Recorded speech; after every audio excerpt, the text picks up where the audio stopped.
साथ बदलते भारत की शान।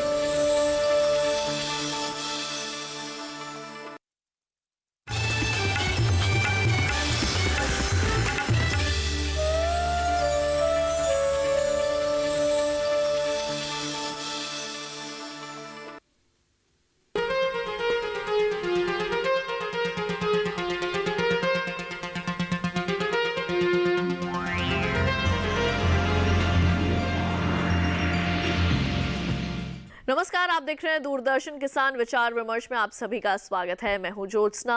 हमारे देश में ग्रामीण आबादी का मुख्य व्यवसाय खेती और पशुपालन है, लेकिन अगर बात मछली पालन की करें तो ये व्यवसाय मछली पालकों के लिए आर्थिक लाभ का सौदा साबित हो रहा है। खासकर तटीय इलाकों के किनारे बसने वाले लोगों की आमदनी का मुख्य साधन मछली पालन ही है।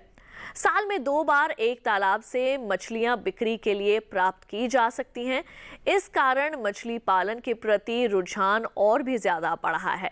इसके साथ ही सरकार भी मछली पालन को बढ़ावा देने और मछली पालकों की आमदनी को दोगुना करने में उनका साथ दे रही है। आज हम विचार विमर्श में मछली पालन से जुड़े तमाम पहलुओं के साथ साथ मछली पालकों की आय बढ़ाने को लेकर सरकार की ओर से उठाए गए और आगे उठाए जाने वाले तमाम कदमों को लेकर चर्चा करेंगे, ताकि दोगुनी हो सके मछली पालकों की आय पर। चर्चा के लिए हमारे साथ जुड़ेंगे मत्स्य पालन, पशुपालन और डेयरी मंत्रालय के मत्स्य पालन विभाग के सचिव राजीव रंजन जी और नई दिल्ली स्थित कृषि अनुसंधान भवन के मात्स्यिकी संभाग के उप महानिदेशक डॉक्टर जय कृष्ण जेना जी। बातचीत का सिलसिला शुरू करने से पहले आइए देखते हैं ये स्पेशल रिपोर्ट।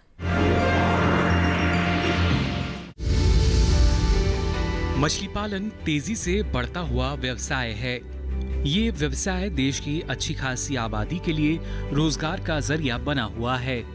मछली पालन का काम ठहरे हुए पानी और बहते हुए पानी दोनों में किया जा सकता है। बहते हुए पानी में मछली पालन को रिस्कुलर एक्वाकल्चर सिस्टम कहते हैं। इस तरह का मछली पालन पहाड़ों पर किसी झरने के किनारे किया जाता है।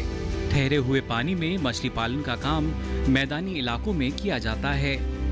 एक बार मछली पालन का काम शुरू करने पर इससे लगातार कमाई की जा सकती है, लेकिन मछली पालन करते समय मछली पालकों के लिए मौसम के मिजाज को भी ध्यान में रखना जरूरी है। इस समय देश में मॉनसून सक्रिय है। ऐसे में विशेषज्ञों द्वारा बरसात के मौसम में मछली पालकों को खास सावधानी बरतने की सलाह दी जाती है। इस मौसम में तालाबों का प्रबंधन बहुत जरूरी होता है। तालाब को साफ सुथरा रखें। बाहर के गंदे पानी को तालाब में पहुंचने से रोकें। बारिश आने से पहले तालाब के बांधों को मजबूत जरूर करें। बरसाती मौसम में तालाब में पानी के स्तर का ख्याल रखें, क्योंकि बरसात होने पर पानी का स्तर अचानक बढ़ जाता है। ऐसे में तालाब के प्रवेश और निकास द्वार को सही से जांचकर निकास द्वार पर जाली लगा दें, जिससे पानी निकालते समय मछलियां बाहर ना जा पाएं। इस मौसम में उन तालाबों में कीड़े मकोड़ों का प्रकोप होने की आशंका बढ़ जाती है, जिनमें मछलियां छोटी या कम वजन की होती हैं। ऐसा होने पर विशेषज्ञों की सलाह लेकर उचित उपाय करें। बरसाती मौसम में सांप की रोकथाम के लिए तालाब में हर जगह गिल नेट जाली लगा सकते हैं। इस मौसम में मछलियों के आहार पर भी विशेष ध्यान दें। बादल होने पर ऑक्सीजन की कमी हो जाती है। ऐसे में मछलियों को भोजन की मात्रा कम दें। इस समय सामान्य भोजन का लगभग 1/4 भोजन ही दें। बरसाती मौसम में ऑक्सीजन की कमी होने पर तालाब में हानिकारक तत्व बनने लगते हैं। इसकी रोकथाम के लिए मछली पालक विशेषज्ञों की सलाह लें। मछली पालक इन सब बातों का ध्यान रखकर मछली पालन व्यवसाय से अच्छी आय ले सकते हैं। तो अभी आपने देखी है खास रिपोर्ट, और अब आइए बातचीत के सिलसिले को आगे बढ़ाते हैं और रुख करते हैं राजीव रंजन जी का। तो हमारे साथ मौजूद हैं मत्स्य पालन, पशुपालन और डेयरी मंत्रालय के मत्स्य पालन विभाग के सचिव राजीव रंजन जी। राजीव जी, आपका बहुत बहुत स्वागत है कार्यक्रम विचार विमर्श में। सबसे पहले तो आपसे जानना चाहेंगे कि सरकार ने जो 2022 तक किसानों की आय को दोगुना करने का बीड़ा उठाया है, उसमें मछली पालन क्षेत्र का क्या योगदान है? जी, मछली पालन कृषि से जुड़ी हुई एक महत्वपूर्ण संबद्ध गतिविधि है जी। जो किसानों, मछली पालकों, मछुआरों की आय को दुगना करने में पूरी तरह सक्षम है और सरकार द्वारा इस क्षेत्र के विकास हेतु हाल ही में कई महत्वपूर्ण कदम उठाए हैं। फरवरी 2019 में एक नया मत्स्य पालन विभाग का गठन हुआ और एक नए मंत्रालय का जून में गठन हुआ और इस कई ऐतिहासिक निर्णय किए गए हैं, जैसे प्रधानमंत्री मत्स्य संपदा योजना की घोषणा हुई है अभी जी। और भारत के जो पूरे पोटेंशियल को देखिए तो 170 लाख टन क्षमता अभी जो हम लोग का इनलैंड में है और समुद्री क्षेत्र में अनुमानित मत्स्यिकी उत्पादन की क्षमता 51 लाख टन है। तो अब देखिएगा मत्स्यिकी क्षेत्र की लगभग 2.8 करोड़ लोगों को आजीविका देने के साथ साथ देश में लोगों को पौष्टिक भोजन और लाभकारी रोजगार में मत्स्य क्षेत्र का काफी योगदान है और देश के जलीय संसाधनों के ऑप्टिमम उपयोग से जो टारगेटेड उत्पादन होगा उसे किसानों की आय को 2022 में दुगना करने के लिए हम लोग ऐसी योजना लाए हैं जिससे मत्स्य पालक, मछुआरे, उद्यमी जो एंटरप्रेन्योर्स हैं उन लोगों के साथ कलेक्टिव एक प्रयास करके केंद्र और राज्यों के परस्पर सहयोग से हम लोग काम कर रहे हैं इस तरफ। जी, तो ये तो अभी आपने ये बताया कि किस तरह के प्रयास जो हैं वो किए जा रहे हैं, साथ ही प्रधानमंत्री मत्स्य संपदा योजना से किस तरीके से जो हमारे मछली पालक हैं उनको लाभ पहुंच रहा है, तो अब आपने तमाम जानकारियां दी। लेकिन अगर हम बात करें कि मछली पालन के क्षेत्र में उत्पादकता बढ़ाने और नई तकनीकों के संबंध में किस तरीके के कार्य किए जा रहे हैं, क्या किसी तरीके की ट्रेनिंग जो है वो हमारे मछली पालकों तक पहुँचाई जा रही है? जी, भारत में मत्स्यिकी क्षेत्र के पिछले 5 सालों में जो ग्रोथ रेट है वो 10.88% है। तो ये सब इसलिए हुआ है कि ये जो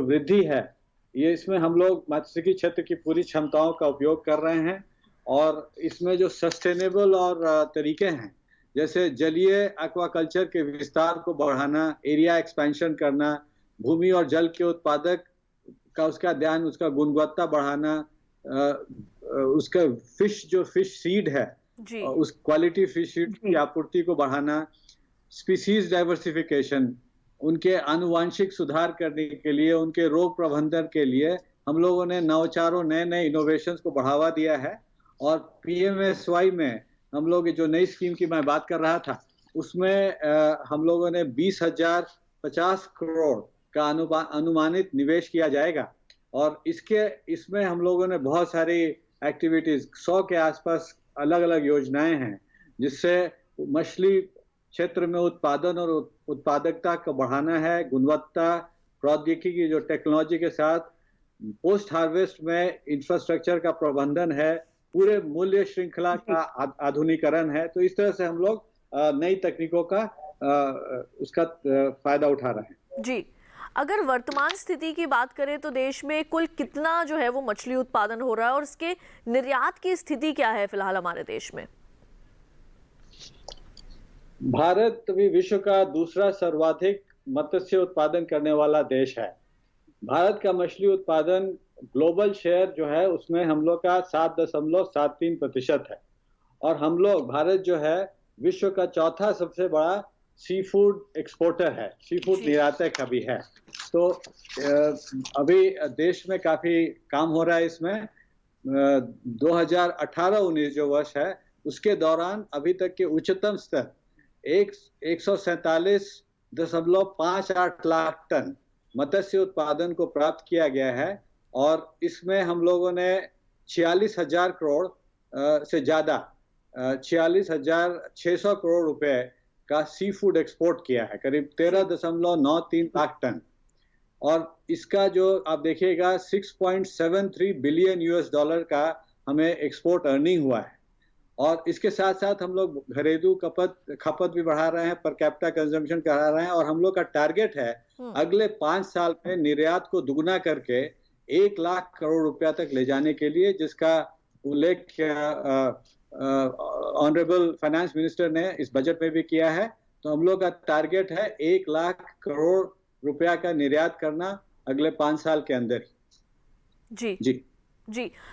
जो हमारे किसान मछली पालन के क्षेत्र में आगे बढ़ना चाहते हैं तो उनके लिए काफ़ी ज़रूरी ये रहता है कि अच्छे मत्स्य बीज का जो है उनको उपलब्धता मिले, जिससे कि उनका जो उत्पादन है वो बढ़ सके, साथ ही जो उनको उसका दाम है वो भी अच्छा मिल सके। तो कहाँ से अच्छा मत्स्य बीज जो है वो हासिल कर सकते हैं? कोई प्रमाणित ऐसा स्रोत है जहाँ से अच्छा बीज जो है वो प्राप्त करके उत्पादन अच्छा बढ़ा सके? हाँ, ये आपने बहुत कहा सही। मछली पालन में उत्पादक और उत्पादकता दोनों, उत्पादन और उत्पादकता बढ़ाने के लिए मछली पालकों को, किसानों को गुणवत्ता वाले और सस्ते बीज की आपूर्ति कराना है, और इसके लिए मत्स्य पालन विभाग की तरफ से कई प्रयास किए जा रहे हैं। जी। हाल ही में जो घोषित है प्रधानमंत्री मत्स्य संपदा योजना PMSY, उसके अंतर्गत हमें एक बड़ा प्रावधान है, 2222 करोड़ रुपए का निवेश है, और इसमें कई गतिविधियां शामिल हैं। एक्वाकल्चर और मैरीकल्चर जो समुद्र में हम लोग एक्वाकल्चर करते हैं उसको कहते हैं जी। और इनमें इनपुट सपोर्ट और राष्ट्रीय ब्रूड बैंक बनाना, हैचरी का विकास करना, रियरिंग की सुविधा करना, स्पेसिफिक पैथोजन फ्री जिसको कहते हैं, विशिष्ट योगजनक मुक्त जो डिजीज रेजिस्टेंट सीड है, योग प्रतिरोधी बीज जो हैं, इनकी सुविधा का सहित गुणवत्तापूर्ण बीज इकाइयों का हम लोग विकास कर रहे हैं। उसी तरह से जो बीज और फीड की सर्टिफिकेशन का बुनियादी ढांचा है उसका हम लोग इम्प्रूवमेंट कर रहे हैं, और disease diagnostic, quarantine and aquatic animal health management, इन सबों का हम लोग एक्सटेंशन सर्विसेज की स्थापना और उसका बढ़ावा कर रहे हैं। तो इस तरह से आप देखिए तो जो फिश जलाशय और वेटलैंड में भी जैसे बीज और ऑक्सबो लेक हैं, उनमें फीड सीड के स्टॉकिंग की सहायता के लिए बहुत सारे योजनाएं हैं। ओपन वाटर बॉडीज में इन सीटू हैचरी बनाना है। फिश रेयरिंग पालन इकाइयों को इस बार 520 करोड़ रुपए की सहायता प्रदान की जाएगी इस योजना इसके थ्रू। तो बहुत अप्रत्यक्ष और अप्रत्यक्ष रोजगार मिलने के हम लोग करीब इससे बहुत लोगों को लगाए हुए, खासकर रिजर्वायर डेवलपमेंट में, केज और पेन कल्चर, इस सबों से काफी ज्यादा बीज आपूर्ति और क्वालिटी इसका, खासकर जो भारतीय मेजर कॉर्प हैं, इंडियन मेजर कॉर्प जो रोहू, कतला, मृगाल है, उनकी गुणवत्ता और उनके जलाशयों में स्टॉकिंग और जो क्वालिटी फिंगरलिंग के उत्पादन के लिए एक इंटीग्रेटेड विकास के लिए सहायता की जाएगी। जी। वही राजीव जी, मार्केटिंग और पोस्ट हार्वेस्ट प्रोसेसिंग भी एक बहुत ही अहम भूमिका जो है वो निभाता है। इसको लेकर क्या कुछ कदम उठाए जा रहे हैं, क्या कुछ कार्य किए जा रहे हैं? ये बहुत ही इम्पोर्टेंट है, क्योंकि अभी जो पोस्ट हार्वेस्ट लॉसेस हैं उसका कहेंगे तो करीब 20 से 25% लॉसेस होते हैं। तो उसको रोकना बहुत जरूरी है, और उसके लिए मार्केटिंग सिस्टम इम्प्रूव करना है। उसके लिए जो कोल्ड चेन फैसिलिटीज बढ़ानी है, तो एक बुनियादी जो पूरा वैल्यू चेन है उसके लिए हम लोगों ने बहुत बड़ा एक fisheries and aquaculture infrastructure fund की स्थापना की है, जिसमें 7,500 करोड़ रुपए का फंड है, जिसमें राज्य सरकार और सब लोग फायदा उठाते हैं। और उसमें पूरा जो इंफ्रास्ट्रक्चर है उसका पोस्ट हार्वेस्ट मार्केटिंग, प्रोसेसिंग और गुणवत्ता जो क्वालिटी स्टैंडर्ड्स है, ट्रेसेबिलिटी है, पूरा हम लोग कैच से कंज्यूमर तक, जहाँ कैच होता है वहां से कंज्यूमर तक के लिए पूरा पोस्ट हार्वेस्ट बुनियादी ढांचा और प्रबंधन जो है, मुल्क सिल्क जो पूरा वैल्यू चेन है उसका मॉडर्नाइजेशन के लिए, और उससे कैसे एक्सपोर्ट में भी सहायता मिले, इसके लिए हम लोग काम कर रहे हैं। तो अभी जो मैंने कहा 20 से 25% जो पोस्ट हार्वेस्ट लॉसेस हैं उसको घटा के हम लोग 10 से कम लाने की दिशा में कोल्ड चेन के अंदर 1400 करोड़ रुपए का निवेश का प्लान है, और उसी तरह से 1000 करोड़ का अलग है मार्केटिंग इंफ्रास्ट्रक्चर, खासकर अर्बन सेक्टर का जो सेफ और हाइजीनिक फिश जो उपलब्ध कराना है, उसके लिए करीब 1000 करोड़ का प्रावधान है। तो ये सब हम लोग लगे हुए हैं इम्प्रूवमेंट करने में। बिल्कुल। एक आखिरी सवाल यहाँ पर मैं आपसे करना चाहूंगी कि मछली को जो है वो ज्यादा समय तक नहीं रखा जा सकता, तो कोल्ड स्टोरेज का किस तरीके का जो प्रावधान है वो किया जा रहा है? कोल्ड स्टोरेज की किस तरीके की व्यवस्था है मछली पालकों के लिए? जी, जैसा मैं बता रहा था कि कोल्ड स्टोरेजेस को बढ़ाना है, और अभी भी जैसे फिश जो है वो काफी पेरिशेबल होता है और इसीलिए उसे बहुत जल्दी हमें चिलिंग के लिए और उसको फ्रीजिंग की व्यवस्था करनी है। तो कोल्ड चेन का की प्रणाली जो है उसको खाली फिश के लिए नहीं, आप देखिएगा पेरिशेबल जो वेजिटेबल्स हैं, फ्रूट्स हैं, उनके लिए भी इसकी बहुत ज़रूरत होती है। तो पूरे कृषि क्षेत्र में कोल्ड चेन को बढ़ाना है और उसके लिए मैंने जैसे बताया करीब हमारे पास 1400 करोड़ रुपए का कोल्ड चेन का PMSY में है प्रावधान, और इसके अलावा मार्केटिंग इम्प्रूवमेंट, क्योंकि उससे मार्केट बढ़ता है और जो रिटेल मार्केट्स है खासकर हाइजीनिक मार्केट, उसके लिए हमारे पास मार्केटिंग इंफ्रास्ट्रक्चर के लिए 1000 करोड़ का प्रावधान है।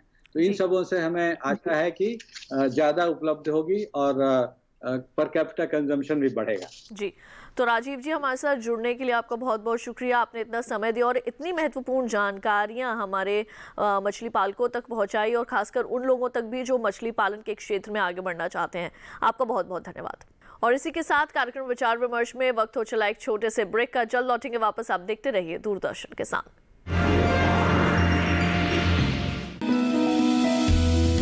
जानकारी जो किसानों के लिए हो लाभकारी, समस्याओं पर पड़ेगा समाधान भारी, कृषि की हर बात का ख्याल, कब कैसे की जाए बेहतर देखभाल, जानिए विशेषज्ञों के साथ, देखिए खेत खलिहान, सोमवार से शुक्रवार सुबह 7 बजे DD किसान पर।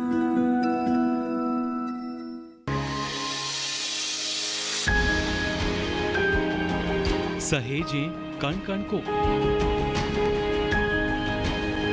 सुंदर दे रूप रंग आकार, स्वस्थ जीवन रहे जमीन पर, इंद्रधनुष हो साकार। देखिए प्रकृति की ओर, गुरुवार सुबह 9:30 पर। ये कामयाबी है अन्नदाता की, ये कहानी है खेत और खलिहानों की। कैसे करें अपने पशुओं की देखभाल, जानिए गांव-गांव के किसानों का हाल। देखिए गांव किसान सोमवार से शुक्रवार दोपहर 12:05 पर। बीमारियों से कैसे बचेगी फसल, मवेशियों की मुश्किलों का क्या है हल, कहां से लाएं बीज, कितनी लगेगी खाद, किसानों के हर फोन का विशेषज्ञ देंगे जवाब। देखिए हेलो किसान लाइव सोमवार से शुक्रवार शाम 6 बजे।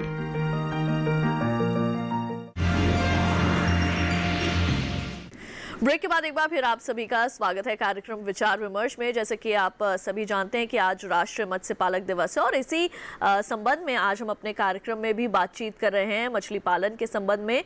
ब्रेक पर जाने से पहले हमारे साथ मौजूद थे राजीव रंजन जी, जिनसे हमने कुछ जानकारियां हासिल करी, और अब हमारे साथ जुड़ चुके हैं डॉक्टर जयकृष्ण जेना जी, जो कि उप महानिदेशक हैं भारतीय कृषि संभाग में, मत्स्य संभाग के जो उप महानिदेशक हमारे साथ मौजूद हैं। डॉक्टर जेना, आपका बहुत बहुत स्वागत है कार्यक्रम विचार विमर्श में। नमस्कार जी। क्योंकि आज हम बातचीत कर रहे हैं मछली पालन के संबंध में, और आज राष्ट्रीय मात्स्यिकी दिवस भी है, तो सबसे पहले तो मैं आपसे यही जानना चाहूंगी कि मछली पालन के क्षेत्र में कितनी अपार संभावनाएं हैं, और खास तौर से अगर हम बात करें कि जिस तरह से बात की जाती है 2022 तक हमारे जो किसान हैं उनकी आमदनी को दोगुना करने में, तो इसके अंदर मछली पालन का जो क्षेत्र है वो किस तरह से अपना जो रोल है वो निभा रहा है? सबसे पहले तो मैं नेशनल फिश फार्मर डे के शुभ अवसर पर सबको बधाई देना चाहूँगा। आप देखे हैं कि विगत 10 दशक में हमारा जो मछली उत्पादन 1 मिलियन टन से कम था, आज 13.4 मिलियन टन हुआ है, 18 गुना का वृद्धि हुआ है। ये जो वृद्धि हुआ है, ज़्यादा से ज़्यादा कंट्रीब्यूट जो क्या है, जो खेती से, जो फिश फार्मिंग तालाब से होता है, वहाँ से प्रोडक्शन हुआ है। जो 70 दशक में हमारा प्रोडक्शन था 600 से 700 किलो पर हेक्टर पर साल में, आज के दिन में 3 से 4 टन एवरेज प्रोडक्शन हो रहा है। और भी हमारा जो किसान भाई ने 10 से 15 ton per hectare per annum भी प्रोडक्शन कर रहे हैं। जो आप पूछे हैं हमारा क्या एक्सपांशन का स्कोप है, आज के दिन में डॉक्टर राजीव रंजन साहब बोले होंगे कि नेक्स्ट 5 साल में हमको 13 मिलियन टन से लेकर 22 मिलियन टन तक पहुंचाना है। तो मैं तो सोचता हूँ ज़्यादा से ज़्यादा जो हम और 8 मिलियन टन का ज़्यादा प्रोडक्शन करना ज़रूरी है। वो तालाब का जो प्रोडक्शन खेती होता है जो मछली पालन से ही आएगा। जो कार्प जाति का मिश्रित मछली पालन हम करते हैं, आज के दिन में जहां इंटेंसिव प्रोडक्शन होता है, जो आंध्र प्रदेश हो, वेस्ट बंगाल हो और कहीं कहीं जो हमारा एंटरप्रेन्योर्स है जो 10 से 15 टन प्रोडक्शन कर रहे हैं, लेकिन एवरेज प्रोडक्टिविटी सिर्फ 3 टन है। तो हमारा कोशिश रहेगा वो 3 टन से हम 5 टन तक एवरेज नेशनल प्रोडक्टिविटी को ले सकते हैं।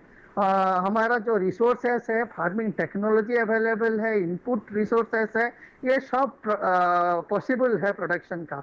इसके छोड़ के हमारे जो रिजर्वर रिसोर्सेस है, जो जलाशय है, छोटा बड़ा जो मीडियम रिजर्वर्स है, जहाँ सिर्फ जो मछली उत्पादन होता है वो नहीं के बराबर होता है, 50 से 100 किलो पर हेक्टर में प्रोडक्शन होता है।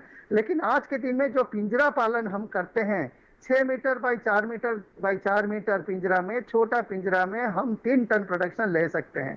जो वेटलैंड्स है, जो वेस्ट बंगाल है, आसाम है, वेटलैंड्स है जिसमें प्रोडक्शन बहुत कम होता है, जहां हम सोच रहे हैं कि ये भी डेमोन्स्ट्रेट करके दिखाए हैं कि 1500 किलो से 2000 किलो पर हेक्टर हम ले सकते हैं। जो ब्रैकिश वाटर फंड में जहां झींगा पालन करते हैं, आज के दिन में हम 7 से 8 लाख टन प्रोडक्शन करते हैं। सिर्फ 15% हमारा जो रिसोर्सेस से यूटिलाइज करते हैं, जो 12 लाख हेक्टर हमारा रिसोर्सेस है, सिर्फ 1.6 लाख हेक्टर को हम यूज कर रहे हैं। तो बहुत मात्रा में हम बढ़ा सकते हैं। और मेरीकल्चर, जो समुंदर में जो मछली पालन कभी हम सोचे नहीं थे, पिंजरा में आज के दिन में 3000 से ज्यादा ऐसे जगह में केज कल्चर हम करके डिमोन्स्ट्रेट किए हैं। जे 6 मीटर के छोटा केज में हम 3 ton production high value species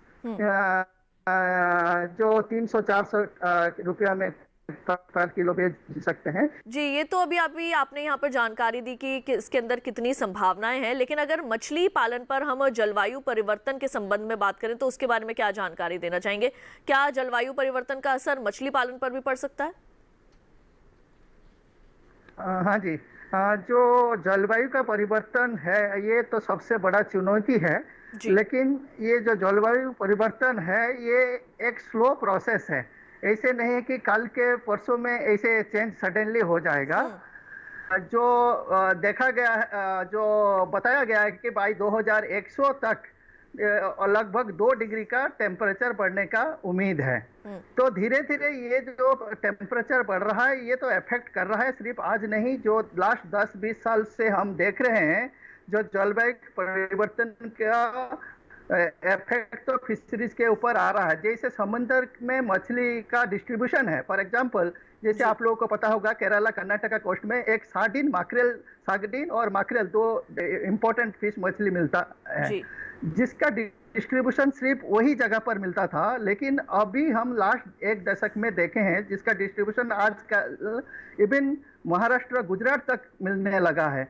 जो मछली समुद्र का ऊपर भाग में रहता है, ऊपर जो जाल में आता था, आज वही मछली जो मैक्रेल ट्रॉलर में आता है, ट्रोलिंग नेट में, जो नीचे से थोड़ा 50 मीटर नीचे से मिलता है। तो ये एक है जो डिस्ट्रीब्यूशन है। जो लेकिन जो खेती होता है, सबसे ज्यादा जो प्रभाव पड़ेगा वही हम उम्मीद करते हैं ब्रीडिंग के ऊपर। जो प्रजनन होता है मछली का, जून जुलाई अगस्त में हम यूजुअली ब्रीडिंग करते हैं, तो हम दिखे हैं जो टेम्परेचर बढ़ता है वो फेकुंडिटी के ऊपर, जितना एक मछली फॉर एग्जांपल 1 लाख बच्चा देना चाहिए, अंडा देना चाहिए, लेकिन धीरे धीरे जब टेम्परेचर बढ़ेगा उसका नंबर थोड़ा कम डेफिनेटली होगा। और जो स्पर्म क्वालिटी है, स्पर्म क्वालिटी के ऊपर इफेक्ट करेगा। जो ब्रीडिंग पीरियड है 3 महीना 4 महीना था वो शॉर्ट हो सकता है।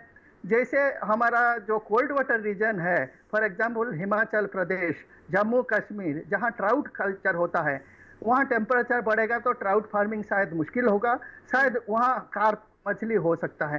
तो ऐसे प्रभाव तो पड़ेगा, लेकिन ये स्लो प्रोसेस है, मैं जैसे बोला, तो इतना इमीडिएटली कुछ ज्यादा इफेक्ट होने का नहीं है। जो प्रोडक्शन के ऊपर जो हमारा टारगेट है, इसके ऊपर कुछ इफेक्ट पड़ेगा, इतना सोचना नहीं चाहिए।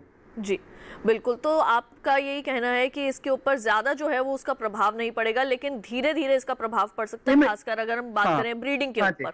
बिल्कुल। तो वहीं दूसरी ओर आजकल सजावटी मछलियों का चलन काफी जो है वो चल गया है। हमने कई जगह देखा है कि लोग सजावटी मछलियां रखना पसंद करते हैं और एक्वेरियम्स रखते हैं अपने घर में। कहा भी जाता है कि इससे काफी पॉजिटिविटी जो है वो घर में आती है। तो सजावटी मछलियों को लेकर आप मछली पालकों को क्या जानकारी देना चाहेंगे?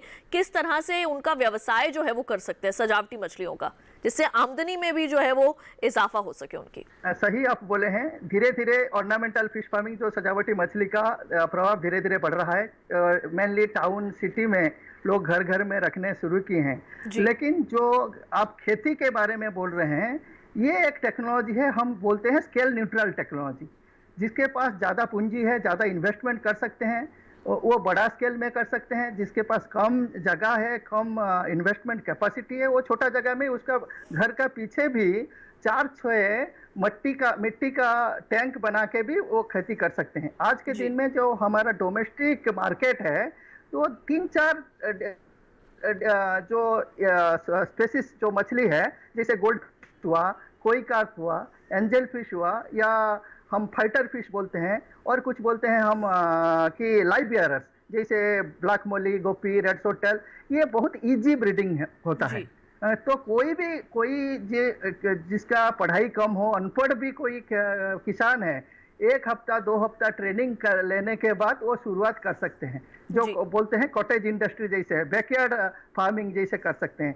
जिसके पास ज्यादा इन्वेस्टमेंट करने का कैपेसिटी है, तो मैं चाहूंगा वो शुरुआत इसी मछली में करें, पर धीरे धीरे जो मछली से ज्यादा पैसा आएगा, थोड़ा डिफिकल्ट ब्रीडिंग स्पेसिस है, उसको लेके बढ़ा सकते हैं। ये तो फ्रेश वाटर जो मीठा पानी का ऑर्नामेंटल फिश के बारे में बोला।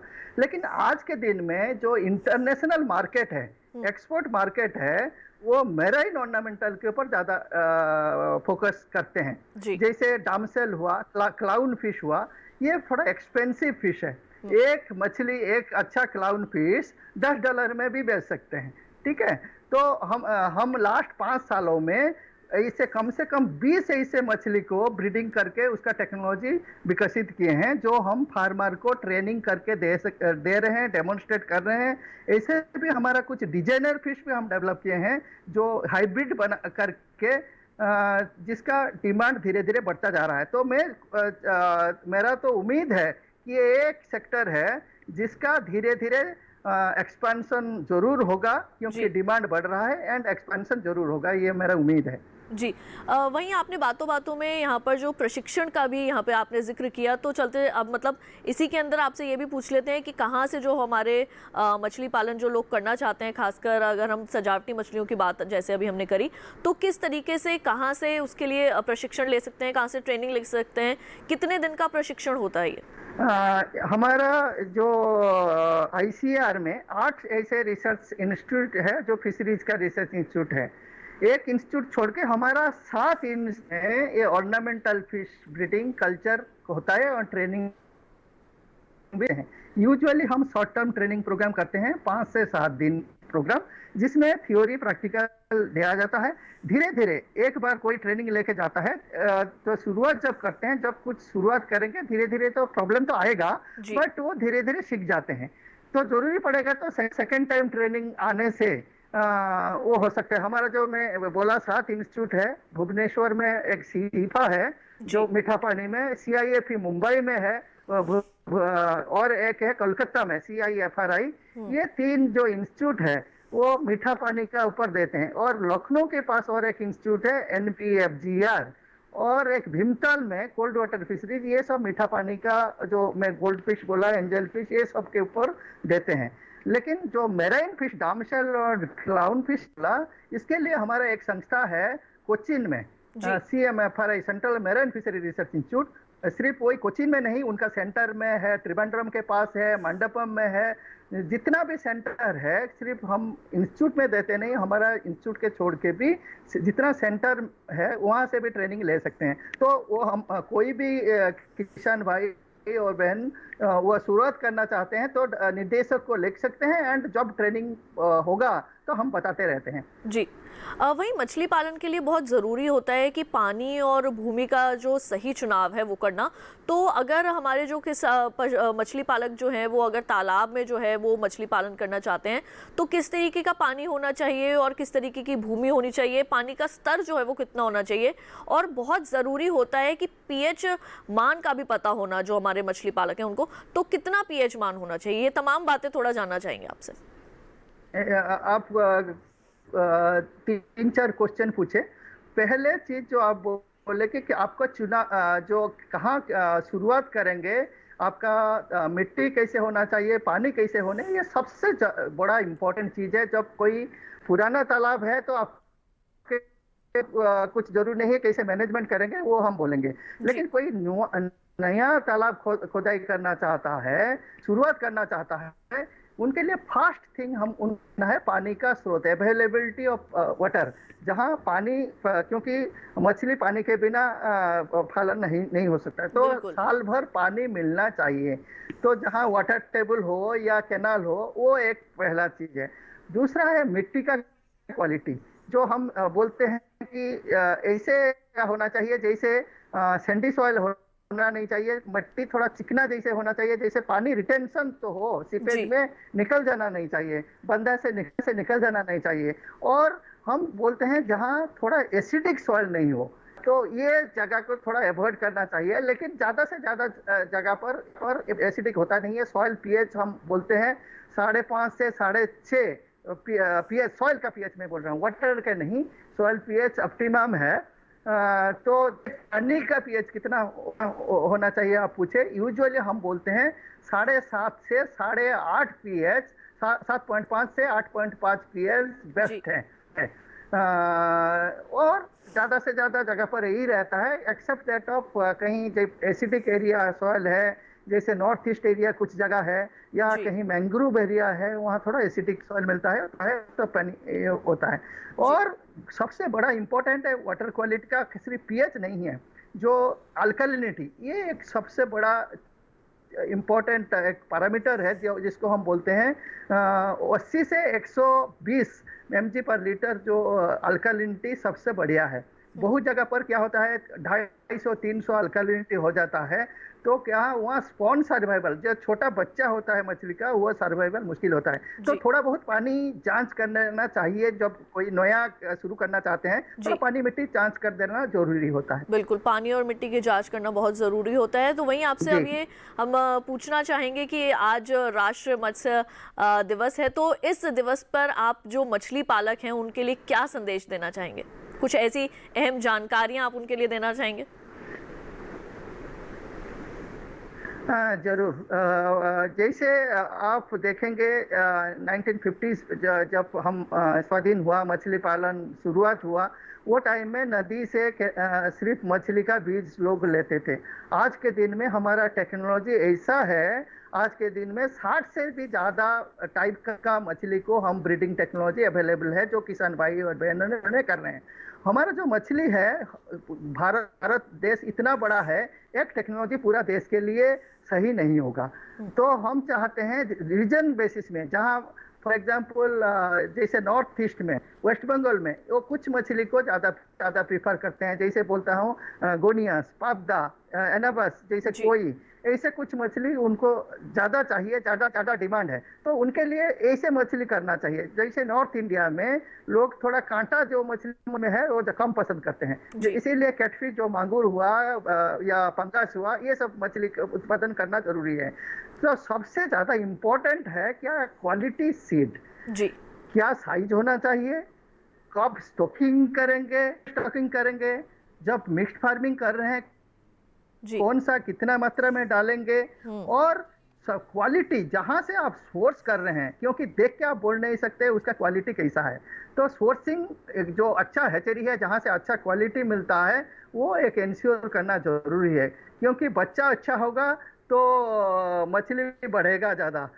तो क्वालिटी एश्योरेंस बहुत इम्पोर्टेंट है। आज के दिन में हमारा जो टेक्नोलॉजी है, सिलेक्टिव ब्रीडिंग टेक्नोलॉजी है, जिसमें हम जयंती रोहू और ऐसे कटला, फिश वाटर प्रॉन, ऐसे कुछ बहुत का सिलेक्टिव ब्रीडिंग करके अच्छा गुणवत्ता का मछली हम ले रहे हैं, जिसको हम धीरे धीरे बढ़ावा देना चाहते हैं। हमारा जो 2,500 से 3,000 हैचरी है जी, उनके पास कैसे ये अच्छा क्वालिटी का सीड पहुंचाएंगे, हमारा भी मकसद। इसके साथ मिलकर हम एक टेक्नोलॉजी हाउस है, जहां जो जिसको भी क्या टेक्नोलॉजी चाहिए हम देने के लिए हर टाइम में तत्पर हैं। बिल्कुल डॉक्टर ट्रेनिंग जेना, हो, तो डेमोन्स्ट्रेशन हो, कोई भी रिक्वायरमेंट। जी, आपने बहुत अहम जानकारियां दी हैं हमारे मछली पालकों के लिए, और बहुत विस्तार से आपने जो जानकारियां दी हैं, हम उम्मीद करेंगे कि ये तमाम बातें उनके ज़रूर काम आएंगी। आप हमारे साथ जुड़े, इतना समय आपने दिया, उसके लिए आपका बहुत बहुत शुक्रिया।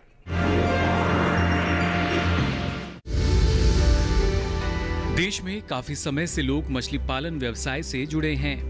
इस व्यवसाय की खास बात यह है कि इसे खेतीबाड़ी के साथ साथ भी किया जा सकता है और इसे शुरू करने में लागत भी बहुत ज्यादा नहीं आती। मछली पालन का देश के आर्थिक विकास में भी अहम योगदान है।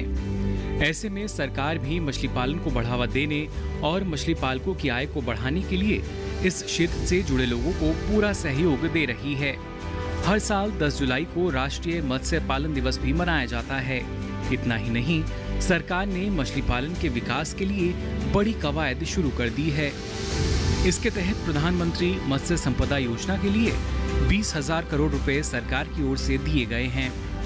वित्त मंत्री निर्मला सीतारमण द्वारा 20 लाख करोड़ रुपए के आत्मनिर्भर भारत अभियान आर्थिक पैकेज की तीसरी किस्त के तहत इसकी घोषणा की गई थी। प्रधानमंत्री मत्स्य संपदा योजना का उद्देश्य नीली क्रांति के माध्यम से देश में मत्स्य पालन क्षेत्र के सतत और जवाबदेह विकास को सुनिश्चित करना है।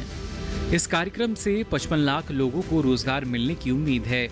इससे अतिरिक्त 70 लाख टन मछली का उत्पादन हो सकेगा। ये मत्स्य निर्यात को दोगुना बढ़ाकर 1 लाख करोड़ रुपए कर देगी। मरीन, इनलैंड फिशरी और एक्वाकल्चर में गतिविधियों के लिए 1100 करोड़ रुपए का फंड उपलब्ध कराया जाएगा। इसके अलावा फिशिंग हार्बर, कोल्ड चेन और मार्केट आदि जैसे इंफ्रास्ट्रक्चर को बनाने में 9,000 करोड़ रुपए खर्च किए जाएंगे। इतना ही नहीं, cage culture, seaweed farming, ornamental fisheries के साथ new fishing vessel, laboratory network जैसी गतिविधियां भी इस स्कीम का हिस्सा हैं। प्रधानमंत्री मत्स्य संपदा योजना के तहत द्वीप, हिमालयी राज्य, उत्तर पूर्व और एस्पिरेशनल जिलों पर ध्यान केंद्रित किया जाएगा। सरकार के इस कदम से मछली पालन क्षेत्र की क्षमताओं का भरपूर इस्तेमाल होगा। मछली पालन के लिए गुणवत्तायुक्त बीज हासिल करने और बेहतर जलीय प्रबंधन को बढ़ावा मिलेगा। शहरी और ग्रामीण क्षेत्रों में मछली पालन से प्रत्यक्ष या परोक्ष रूप से जुड़े सभी लोगों के लिए रोजगार और आय के बेहतर अवसर बनेंगे। इसके अलावा साल 2024 तक मछली पालन से जुड़े किसानों की आय दोगुनी करने में भी मदद मिल सकेगी। तो आज राष्ट्रीय मत्स्य पालक दिवस पर हमने बहुत सी जानकारियां मछली पालन के संबंध में हासिल करी, किस तरह से आप मछली पालन कर सकते हैं और इसमें क्या क्या संभावना है। साथ ही साथ सरकार की तरफ से किस तरह की जो है वो मदद मछली पालकों को दी जाती है। इन तमाम विषयों पर हमने बातचीत करी, चर्चा करी, और हम उम्मीद करेंगे ये जानकारियाँ आप सभी के ज़रूर काम आएंगी। तो हमारे आज के विचार विमर्श कार्यक्रम के इस अंक में बस इतना ही। अगली बार फिर आप सभी से होगी मुलाकात एक नए विषय के साथ। तब तक के लिए मुझे दीजिए इजाज़त। आप देखते रहिए दूरदर्शन किसान और सोशल डिस्टेंसिंग को बनाकर रखिए। नमस्कार।